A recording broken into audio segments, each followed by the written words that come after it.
Hello बच्चों, मैं अहमद प्रजापति आप सबका स्वागत करता हूँ अपने चैनल एचपी केमिस्ट्री क्लासेस में। गाइस, बात हम कर रहे थे ऑर्गेनिक केमिस्ट्री पर। ऑर्गेनिक केमिस्ट्री के हम टॉपिक चल रहे थे एथिल अल्कोहल। और उस एथिल अल्कोहल में क्योंकि आपको पता है कि हमारी फिजिकल केमिस्ट्री भी चल रही है और ऑर्गेनिक केमिस्ट्री दोनों पार्ट चल रहे हैं आपके साथ। फिजिकल केमिस्ट्री में हमने आपको एलिवेशन ऑफ बॉइलिंग पॉइंट, क्वथनांक का उन्नयन जिसे हम कॉलिगेटिव प्रॉपर्टीज के अंतर्गत लेते हैं उनको समझा रहे थे। और आज हम बात कर रहे हैं एथिल अल्कोहल के टॉपिक पर। ये आपका लेक्चर थर्ड होगा क्योंकि इसके पहले जो लेक्चर दिया था हमने बहुत छोटा दिया था, क्योंकि उसका रीज़न केवल मात्र यह था कि गर्मी की वजह से पढ़ाने में उतना मन नहीं लग रहा था। इसीलिए आज का जो लेक्चर होगा वो अब चाहे वो छोटा हो चाहे बड़ा हो, उसमें कंप्लीट एथाइल अल्कोहल की केमिकल इक्वेशन होगी, केमिकल प्रॉपर्टीज कंप्लीट होंगी एथिल अल्कोहल की। इस बात को आप जान लीजिए, चाहे छोटा हो जाए चाहे बड़ा हो जाए, इससे मुझे पता नहीं। चलिए, इस पर दिखाई दे रहा होगा व्हाइट बोर्ड पर। आइए, यहाँ हेडिंग डाली मैंने रासायनिक गुण, लेकिन रासायनिक गुण किसके चल रहे हैं ये आप समझ नहीं पड़ेगा। रासायनिक गुण बोले तो हम बात कर रहे हैं केमिकल प्रॉपर्टीज की, लेकिन किसकी केमिकल प्रॉपर्टीज बताइए। केमिकल प्रॉपर्टीज है आपकी एथिल अल्कोहल की। जो टॉपिक चलेगा वही उसकी केमिकल प्रॉपर्टी चलेगी। तो फर्स्ट केमिकल प्रॉपर्टी आप ध्यान दे रहे हैं हम हर बोर्ड पे, मैं दिखाई दूंगा, लगा दी क्वेश्चन लगा देना। देखिए, फर्स्ट एथिल अल्कोहल की बात करूं तो पहली प्रक्रिया हम लेते हैं दहन, ठीक। और आपको पता होना चाहिए किसी भी चीज का हम यदि दहन कराएं तो CO2H2 निकलता है, चाहे वो एथिल अल्कोहल, चाहे मेथिल अल्कोहल, चाहे कोई एसिटिक अम्ल, कोई भी हो। दहन अथवा वायु की ऑक्सीजन से क्रिया कराने पर CO2 और H2 निकलता है। देखिए, मैंने क्या कहता हूँ कि आपका एथिल अल्कोहल है, इसका दहन कराने का मतलब है ऑक्सीजन लगाएंगे और होगा क्या, मैंने कहा CO2 और H2O ही निकलेगा। इस सबसे सिंपल क्वेश्चन है, इसलिए मैंने 9 समझाया ना कुछ। अब देखिए, अब कार्बन यहाँ कितना है, 2 का मल्टीप्लाई कर दिए, कंप्लीट। हाइड्रोजन कितना है, 5 और 6 का मतलब लगाए 3 दूनी 6। अब ऑक्सीजन कितना है, 3 और 2 दूनी 4, 3 7, और यहाँ कितना है 2 3 ही है, अर्थात यहाँ 3 गुणा कर 3 दूनी 6 7, कुल देखिए 3 और 2 दूनी 4 3 7 7 इस तरफ होगा उत्पाद, 3 दूनी 6 और 1 7। मतलब किसी का भी आप कराएं, चाहे मैथिन का कराएं, चाहे एथिन का कराएं, चाहे एथिल अल्कोहल का, चाहे मेथिल अल्कोहल, चाहे एसिटिक अम्ल का, चाहे डाई एथिल ईथर का, चाहे डाई मेथिल ईथर, किसी का भी ब्रह्मांड में कोई भी ऑर्गेनिक कंपाउंड, तो आप यदि ऑक्सीजन कराते वो और दहन जैसी प्रक्रिया कराते हैं बर्निंग, तो उसमें CO2 और H2O ही निकलेगा। इतनी बात क्लियर हुई। पहली पॉइंट आपने समझ लिया। दूसरी बात आइए आप ऑक्सीकरण पर। अगर हम ऑक्सीकरण पर आए तो आपने एथिल अल्कोहल टॉपिक मतलब अल्कोहल टॉपिक पढ़ा है, उसी के अंतराल की आंसर चलेंगे। ऑक्सीकरण में क्या होगा, देखो ये आपका एथिल है, मैं एथिल अल्कोहल कैसा लिख रहा हूँ उसको ध्यान देना। मैंने लिखा CH3 CH2 और OH, कैसा ये आपका क्या, इस एथिल अल्कोहल को हमने ऐसा लिखा। देखो 3 2 5 और 2 कार्बन C2H5 है ना, इससे कराना ऑक्सीकरण। ऑक्सीकरण हमने जो कराया अम्लीय माध्यम में कराया था K2Cr2O7 और सल्फ्यूरिक एसिड की उपस्थिति में। ऑक्सीकरण कराएंगे तो हम ये वाला ऑक्सीजन लेंगे, क्यों, ये ऑक्सीजन कहाँ से आया, ये ऑक्सीजन इस और इसकी आपस में क्रिया से आया ये ऑक्सीजन। अब क्रिया कराएंगे ध्यान में कैसा होगा, होना कुछ नहीं है, ये क्रियात्मक समूह है और क्रियात्मक समूह से लगा कार्बन होता है अल्फा कार्बन। आपको बहुत समझाया मैंने इसको हद से ज्यादा। मैंने कहा है कि ये क्रियात्मक समूह हुआ है पूरा का पूरा, तो इससे लगा कार्बन अल्फा कार्बन। अब अल्फा कार्बन का एक हाइड्रोजन और एक क्रियात्मक समूह का हाइड्रोजन, देखना एक अल्फा कार्बन का हाइड्रोजन और एक क्रियात्मक समूह का हाइड्रोजन जाएगा ऑक्सीजन के पास, क्रिया कर दी H2O। थोड़ा ध्यान से समझना। अब बचा क्या, देखो CH3 और दो क्या CH और O, जिसे हम बोलते हैं एसिटैल्डिहाइड। कई बार समझा चुका हूँ। अब इसी एसिटैल्डिहाइड का एक बार और ऑक्सीकरण करा दीजिए आप, इसी में आप जोड़िए तो हो गया CH3COOH, जिसे हम बोलते हैं एसिटिक अम्ल। क्या बोलते हैं, एसिटिक अम्ल। बताइए देखो, तो कहने का मतलब है ऑक्सीकरण आप कराएंगे एथिल अल्कोहल का तो एक बार बनेगा एसिटैल्डिहाइड और फिर बनेगा एसिटिक अम्ल।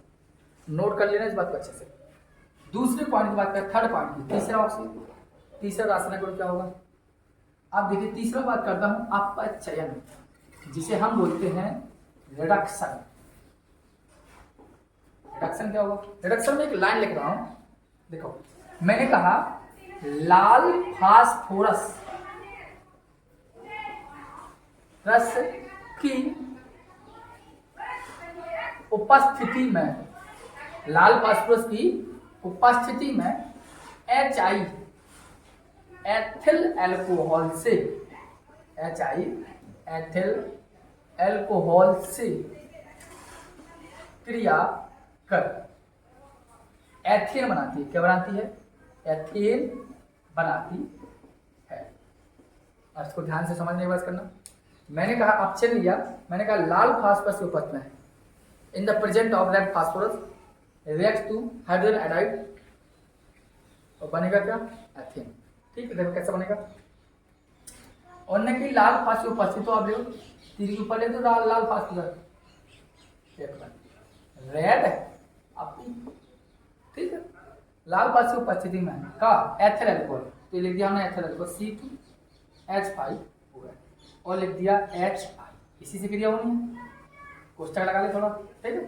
क्या होगा देखो, होना कुछ नहीं, ये C2H5 जो है ये जाएगा इस H के पास, ये हो गया C2H6, कोई दिक्कत, प्लस लिया। अब क्या है, ये अब EH जाएगा इस OH के पास, तो हो गया क्या? H2O। लेकिन अब एक इधर से H गया और एक इधर से H गया, तो कितनी बार H गया? 2 बार, तो 2 का मल्टीप्लाई। अब 2 I बचे, तो आयोडीन हम अलग कर देंगे, बताइए कोई दिक्कत? तो यही हमने भाषा लिखी, यही रिएक्शन बताइए। एक बार गया C2H5 के पास C2H6, अब एक जगह HOH के पास H2O, आपका 2 जगह 2 का पॉजिटिव I2, बस समझ आएगी।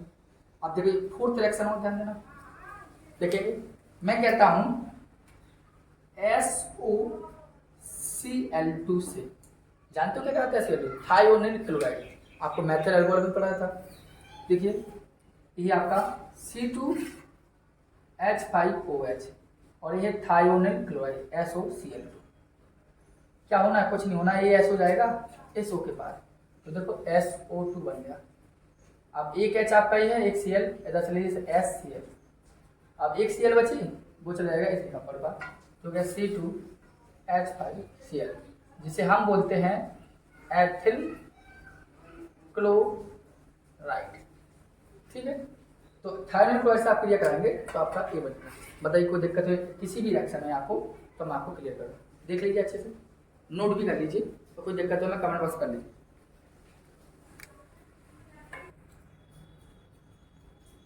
चलिए अब बात करते हैं आगे इक्वेशन पर। फोर्थ इक्वेशन आपकी कंप्लीट हो चुकी थी, आगे देखिए। आगे 5वें नंबर में रिएक्शन देखें हम, तो हम हेडिंग डाले हैं यहाँ निर्जलीकरण, और निर्जलीकरण का मतलब होता है निर्जल, अर्थात बिना जल के। जब भी निर्जलीकरण या जिसे हम बोलते हैं डिहाइड्रेशन, और जब भी डिहाइड्रेशन रिएक्शन आए या निर्जलीकरण आए तो समझ जाना यौगिक से निर्जल हो रहा है, मतलब यौगिक से जो नमी होगी अर्थात जो जल होगा वो बाहर निकलेगा। अब यहाँ पर निर्जलीकरण में आपको 2 टाइप से बता सकता हूँ। पहले प्रक्रिया में सांद्र H2SO4 के द्वारा भी बता सकता हूँ और एल्यूमिना भी रख पाता हूँ, आपको जो भी पूछा जाए बता सकते। देखो जैसे ये लिखा एथिल अल्कोहल और इसकी क्रिया कराई हमने H2SO4 से, सांद्र H2SO4, बट टेम्परेचर कितना होगा? 100 डिग्री सेल्सियस। कुछ नहीं करना है आपको, 100 डिग्री सेल्सियस टेम्परेचर यदि होगा तो आपको कुछ नहीं करना है। 1 मिनट के लिए रुकना थोड़ा। चलिए हम यहाँ बात करें, थोड़ा डिस्टर्ब हुआ। सांद्र H2SO4 से क्रिया की बात कर रहा था मैं, तो मैंने कहा कि सांद्र H2 से सांद्र H2 100 डिग्री सेल्सियस डिग्री कराएंगे H2, हमें कुछ नहीं करना है। अब देखिए यहाँ से आप OH लीजिए और इसका H लीजिए, तो आप क्या करेंगे H2O निकाल दीजिए। यहाँ का बचा C2H5 बचा और यहाँ एक H बचा, तो HSO4 जिसे हम बोलते हैं एथिल हाइड्रोजन सल्फेट। अब एक बार यही एथिल हाइड्रोजन सल्फेट को यदि केवल हम 160 से 170 डिग्री सेल्सियस पर गर्म कराएं तो होगा क्या, आपको ध्यान देना, होना क्या है, इधर कैसे एक और H है, मतलब AHSO4 यहाँ से एक हाइड्रोजन को उठाएगा और H2O के रूप में बाहर निकलेगा और बनेगा क्या, C2H4, जिसे हम बोलते हैं एथिलीन। क्या बोलते हैं इसे हम, एथिलीन। लेकिन टेम्परेचर का ध्यान दें, अगर यही टेम्परेचर यहाँ 160 ना होता, 140 होता, तो हम एक थैला इसका जल बदल करा देते और एथिल अल्कोहल बन जाता। इस बात ध्यान, ये सब चीजें ध्यान देना पड़ती है। नेक्स्ट यदि हम इसी पॉइंट पर बात करें तो इसके दूसरे पर निर्जलीकरण पर, तो हमने कहा यदि एथिल अल्कोहल का हमने निर्जलीकरण एल्यूमिनियम उत्प्रेरक पर कराएं Al2O3 और 360 डिग्री सेल्सियस पर, एथाइल अल्कोहल का एल्यूमिनियम उत्प्रेरक पर 360 डिग्री सेल्सियस पर कराएं, तो होगा क्या, आपको कुछ नहीं, ये OH जाएगा, इधर से H उठाएगा, भाग जाएगा, अर्थात बना क्या, C2H4, बना ना एथिलीन। कहने का मतलब मेरा यह है कि कॉमन सी चीजें हैं। निर्जलीकरण का मतलब होता है जल निकालना। यदि एल्यूमिनियम उत्प्रेरक हुआ और 350 डिग्री सेल्सियस पर टेम्परेचर हुआ, तो ये क्या होगा, जल का अणु निकालेगा, जिस प्रकार आपके सामने करा।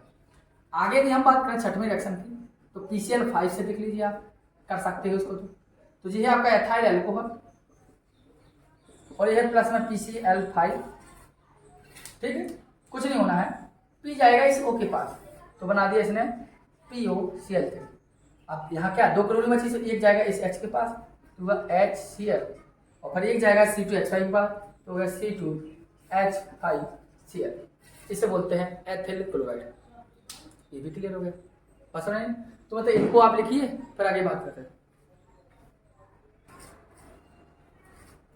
चलिए हम बात करेंगे अगली यदि रिएक्शन की हम बात करें, तो इसे हम बोलते हैं एसिटिल क्लोराइड, जिसका फॉर्मूला होता है CH3COCl। एसिटिल क्लोराइड से हम अभी क्रिया देखेंगे, देखिए कैसे होने हैं। आपका ये है एसिटिल क्लोराइड और ये आपका एथाइल अल्कोहल, क्योंकि जो केमिकल प्रॉपर्टी चल रही है एथिल अल्कोहल की, तो उसी से मतलब होगा। मैं रिएक्शन कराया, होना क्या है, ये H जाएगा इसके पास, हुआ क्या, HCl, बचा क्या, CH3CO, तो लिख लिया हमने CH3CO, एक ऑक्सीजन परमाणु है और उस एथिल अल्कोहल है, इसे बोलते हैं हम एथिल एसीटेट, और एक प्रकार का क्या है, एस्टर कहलाता है।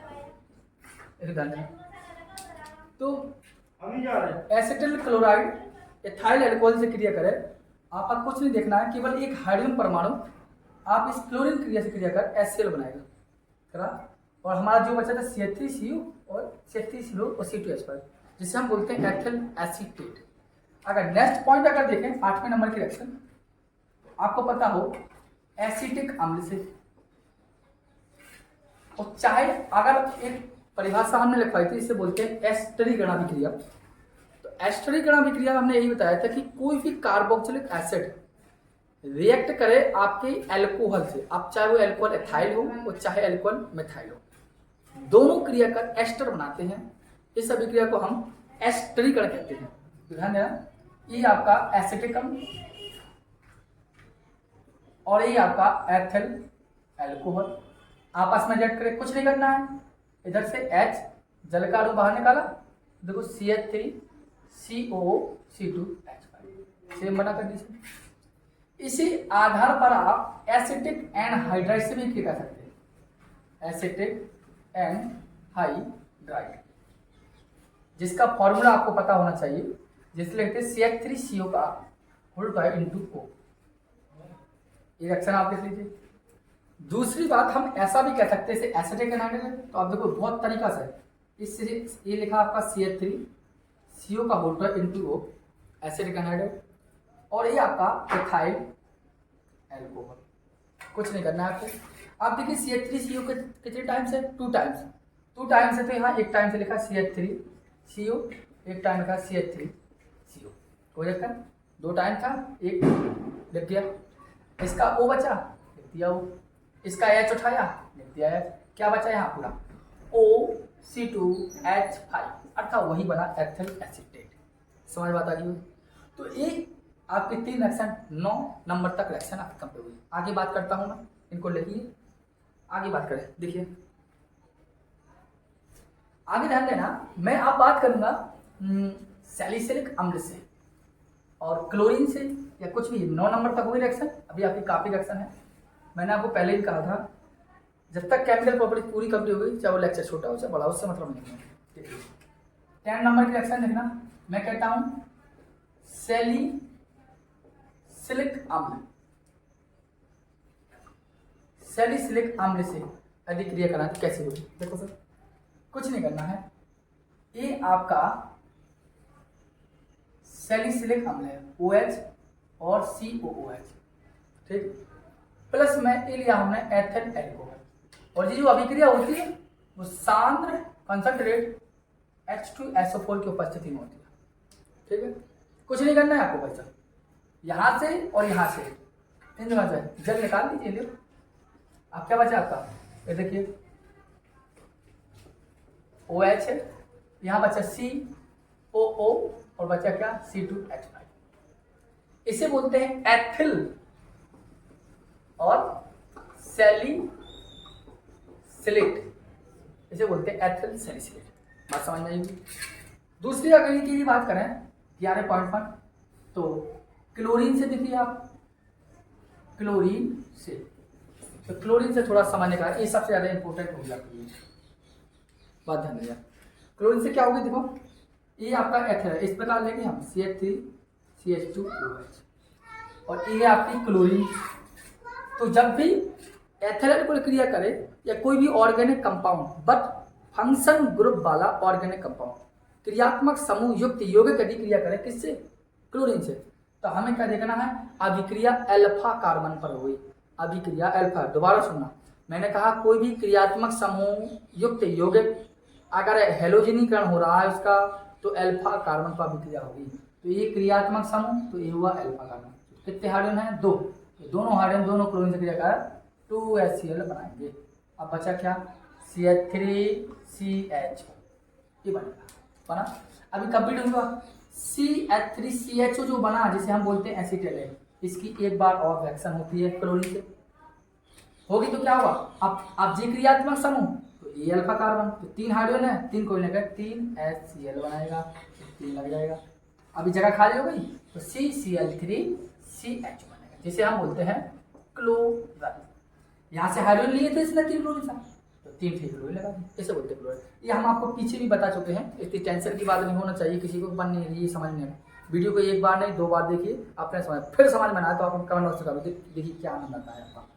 12 नंबर रिएक्शन देखना, अमोनिया से, जिसे NH3 से कहते हैं। लास्ट रिएक्शन बता रहा हूँ, अभी बताऊंगा मैं, काफी हो गया, थक गया हूँ मैं। देखिए ये आपका एथिल एल्कोहल है और ये NH3 है, इससे अभिक्रिया जो होती है वो होती है निर्जल जिंक क्लोराइड की उपस्थिति में होती है, ठीक है। 300 के समथिंग टेम्परेचर होता है, कुछ नहीं करना है, निर्जल है अर्थात बिना जल का है, जल दे दीजिए उसको, जल दे दीजिए, जल दे दिया हमने जल। क्या बचा, C2H5NH2, इसे बोलते हैं एथिल। बस समझ में आ चुकी होगी। तो इस प्रकार आपकी क्लोरीन से इंपॉर्टेंट है जी, आपकी रिएक्शन हुई 12 रिएक्शन तक हमने आपको कराया। ये 2 रिएक्शन छोटी छोटी बची होंगी, तो वो आप अपने बुक से देख लेना। फिर भी ना समझ में आए तो हमें आप कमेंट बॉक्स में कमेंट कीजिए, वीडियो को ज़्यादा से ज़्यादा आप शेयर कीजिए और चैनल को सब्सक्राइब कीजिए और बेल आइकन अवश्य दबा लीजिए, जिससे हमारी इन्फॉर्मेशन आप तक पहुँच जाए। यह बहुत जरूरी है आपके लिए, ठीक है। धन्यवाद।